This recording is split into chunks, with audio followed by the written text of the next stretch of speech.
Alloh taolo Baqara surasining 195-oyatida "Va la tulqu bi aydikum ila tahluka" deydi. Sadaqallohu azim. O'z qo'llaring bilan o'zlaringizni halokatga tashlamang deydi. Ya'ni giyohvandlik vositalariga berilgan insonlar, ichadigan bo'lsin, chekadigan bo'lsin, tortadigan bo'lsin, dori ko'rinishda bo'lsin, hammasi o'zini o'z qo'li bilan halok qilayotgan inson kabi bo'lib qoladi.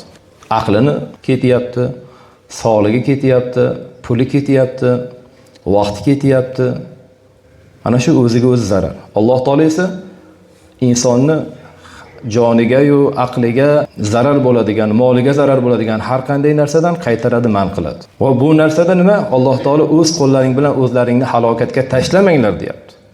Payg'ambar sollallohu alayhi vasallam o'zini o'zi halok qilganlar oxiratda ana shunday azob bilan azoblanadi deyaptilar. Ya'ni bu narsaga o'rgangan inson faqat o'ziga emas, hamma yaqinlarini mana shunday halovati yo'qolishligiga sabab bo'ladi.